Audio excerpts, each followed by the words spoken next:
Now it's my great honor to welcome a beloved member of our Coca-Cola family. He is, in my opinion, and the opinion of everyone, without question, one of the greatest business leaders, investors, philanthropists of all time. Please join me in giving a refreshing Coca-Cola welcome to Warren Buffett.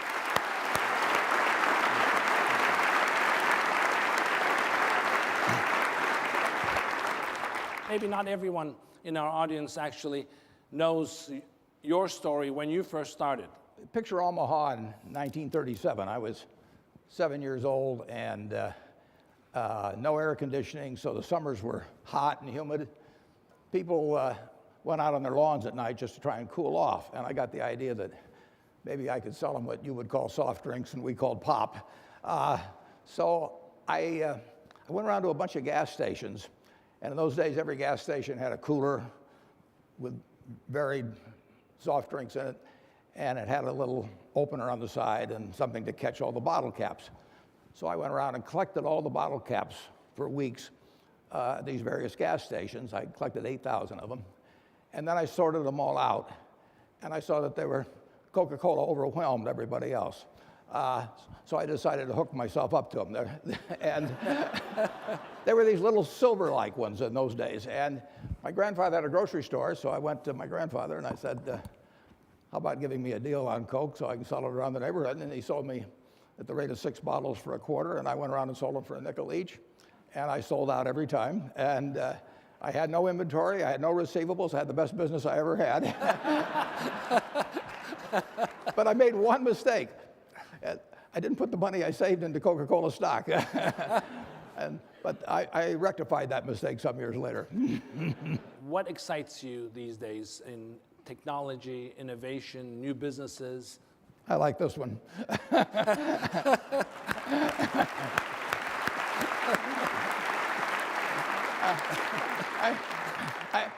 I'm the kind of guy that likes to bet on sure things, Muhtar.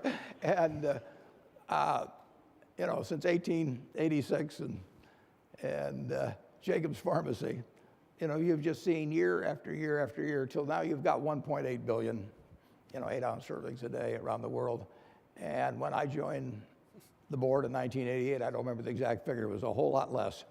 And you've got fewer shares outstanding now, and you've got way more per capitas, and you're gaining share around the world. So those are the kind of businesses I like. I like wonderful brands.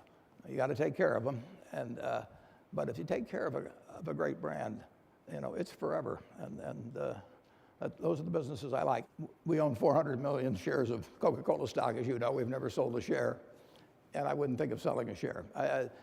I think, well, in my lifetime, since 1930, real GDP per capita in the United States has gone up 6 for 1. Think of that, 6 for 1 in one person's lifetime. We have not lost the secret sauce. So that's the kind of future I see ahead too. And if that's the future, you want to own businesses that are going to participate in that future. And we've done that for decades now at Berkshire Hathaway, and we'll continue to do it. Could you say a few words about the United States, how we're prepared for meeting the challenges ahead in terms of economic, trade policies, trade deficit, tax reform? Yeah, we always have problems, but Muhtar, the luckiest person on a probability basis, in my view, that's ever been born in the history of the world is the baby being born in the United States today. I mean, this country, just think about it. In 1790, you know, we had 4 million people here, and there were hundreds of millions of people in the world. And we weren't smarter, and we didn't even work harder than people else were necessarily, but we had a system that unleashed human potential. And that system, quality of opportunity, a rule of law, a market system, has produced an abundance you can't believe. I mean, just look about you. Think about what this looked like 200 years ago. There wasn't anything here, basically. And it improved the standard of living in my lifetime 6 for 1. So we've got the formula, and it hasn't been exhausted remotely. I mean, just look at what's happened in the last 15 or 20 years. We keep turning out people like Steve Jobs, or you know, whomever it may be, and that'll continue. So we'll always have problems. I mean, you know, ever since I got out of school, somebody's I used to sell stocks. They'd always give me 10 reasons why you shouldn't buy them. And you've heard them all throughout your life. But the world does not belong to the pessimists, believe me. You're selling happiness. And it's, and having it at arm's length away is a big part of it. And the distribution system's been developed.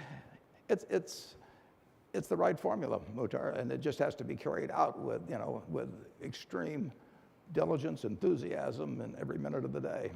What are the things that you believe actually businesses need to do to continue to crack that calculus for growth? Well, what kills great businesses, if you look at, I do believe in looking at history, and I like to study failure, actually. And my partner says, all I want to know is where I'll die, so I'll never go there. And we want to see what has caused businesses to go bad. And the biggest thing that kills them is complacency. I mean, you want a restlessness, a feeling that, that somebody's always after you, but you're going to stay ahead of them. You always want to be on the move. And when you've got a great business, like Coca-Cola, which is, there aren't any like Coca-Cola, but you really, the danger would always be that you rest on your laurels. But I see none of that, obviously, at Coca-Cola. But that is the key, to compete the same way when you've got 1.8 billion servings being sold daily as when you were selling, 10 a day. And that restlessness, that belief that tomorrow's more exciting than today, you just have to have it permeate the organization.